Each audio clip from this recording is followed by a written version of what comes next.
kita bisa datang ke sini silaturahmi jumpa saudara-saudara kita sini, khususnya kawan kita yang tunarungu.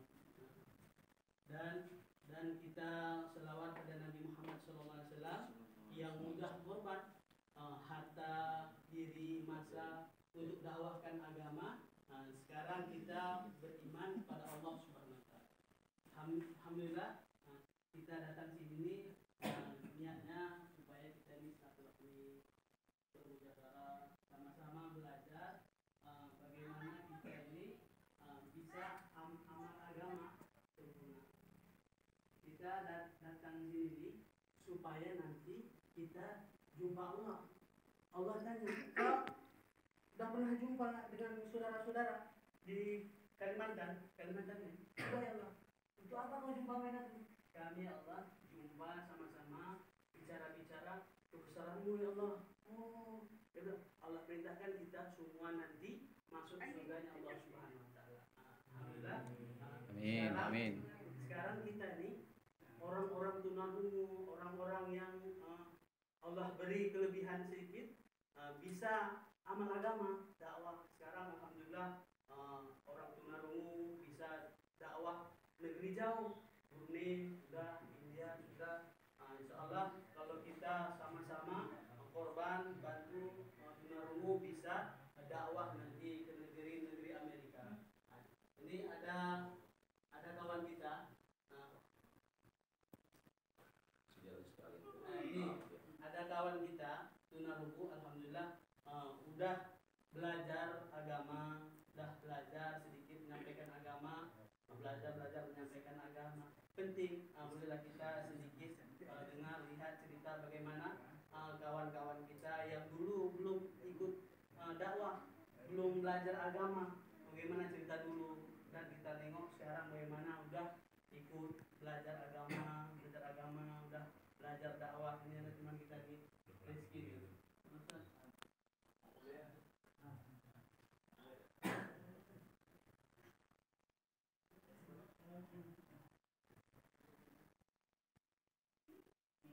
Bismillahirrahmanirrahim. Assalamualaikum warahmatullahi wabarakatuh. Waalaikumsalam.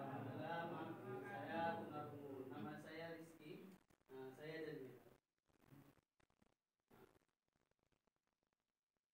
Dulu sebelum saya belajar agama, waktu saya SD, SMP, saya belum sholat. Kemudian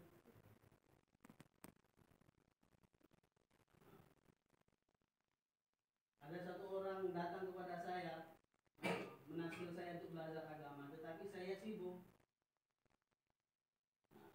Kemudian saya diajak keluar belajar agama, itikaf di masjid selama 3 hari. Kemudian saya ikut belajar, berjumpa dengan penerjemah, belajar agama. Mereka menasihati saya belajar agama 3 hari. Kemudian kita belajar, sama-sama belajar. Saya diajari bahwasanya sesungguhnya kalau orang tunarungu ini pun buat maksiat juga dapat dosa. Belajar bagaimana mengikuti sunnah Nabi Sallam, bagaimana kita ini cara makan, masuk kamar mandi. Kemudian semualah kita belajar.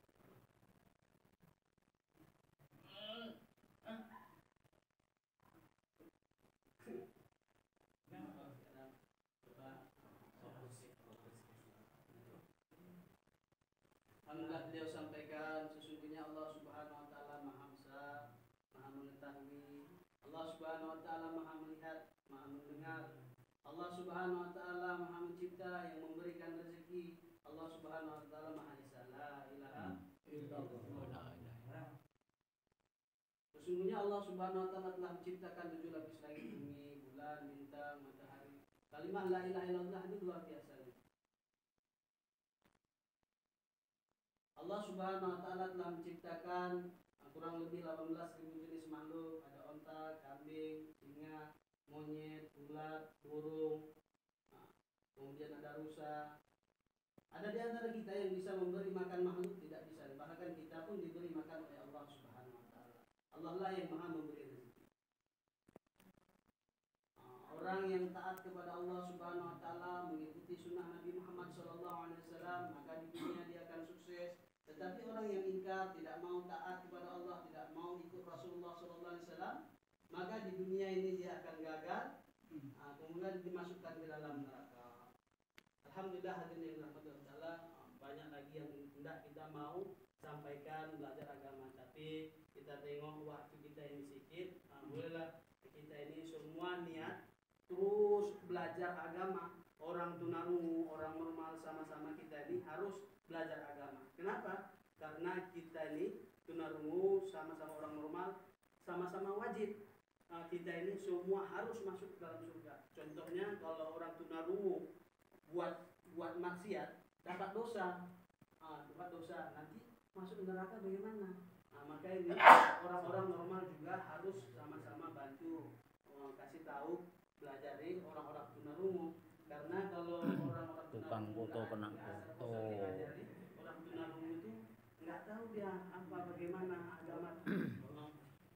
Contohnya ada tunarungu yang ada di sini, tunarungu yang udah nikah, ada di sini tunarungu. Sudah lulusan sini juga. Contoh nanti kalau kawan tunarungu udah nikah, nanti ke depan tamat udah lulus nikah, kemudian apa namanya? Ya itulah. Oh ya. Contoh tunarungu pacaran nggak boleh. Kalau laki-laki perempuan pegang tangan, nanti dosa nanti di dalam neraka dipotong tangannya, macam mana? Makanya kita harus belajar sholat. Orang tunarungu juga wajib sholat. Kalau enggak satu kali tinggal sholat nanti masuk dalam neraka, lama disiksa 80.000 tahun. Fokus belajar aja, fokus belajar. Karena kalau kita tunarungu belajar, contoh Nabi Muhammad SAW, satu orang baca Al-Quran satu huruf, Allah beri pahala 10 kali. Kalau yang alif lam mim itu bukan satu huruf. Kalau alif satu huruf dapat 10. Kalau bilang alif lam mim aja, kalau kita baca sebagai isyarat, pahalanya besar. Masuk surga enak nanti. Boleh nggak? Kemarin Pak Arul, syarat makna agama perlu sampai. Alhamdulillah di sini sudah ada juga Pak Eri udah motor foto udah kan? Oh ya nanti. Kemudian kita belajar sama-sama bagaimana ada contoh, ada masuk misi. Boleh ya,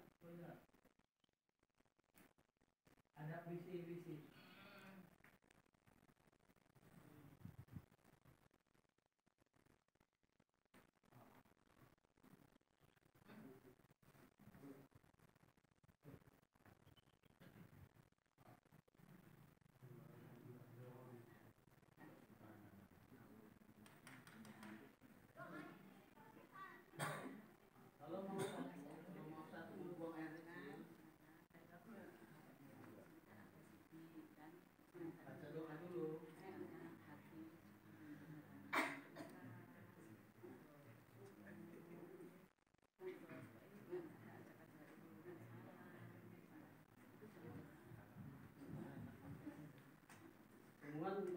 Memasuk kamar mandi.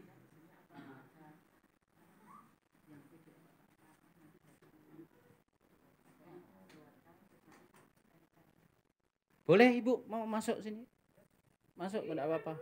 Dengarkan sini Bu. Bu, boleh.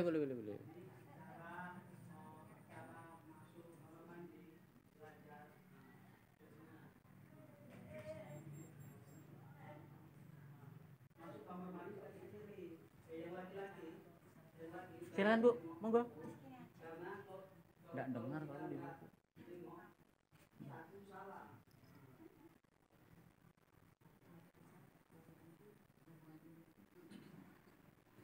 Udah. Bu, masuk. Masih lama kok. Nanti dapat satu ayat. Bisa di rumah diterapkan. Bagus. Perhatikan kalau duduk Ya. aja pun kita mesti perhatikan arah keluarnya itu. Apalagi berdiri. Kalau berdiri itu udah memang yang akan saya keluar sholat.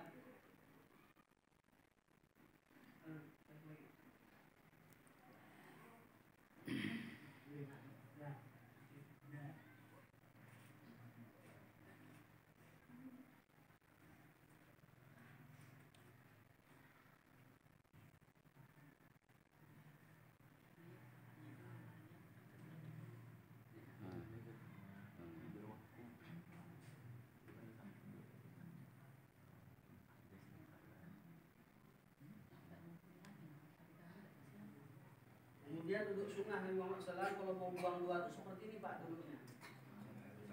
Buang air besar itu seperti ini. Nah, maka dalam kamar mandi tak boleh merokok. Jangan bawa-bawa Al-Quran di dalam kamar mandi mesti cepat. Disunahkan menyebelum di jalan.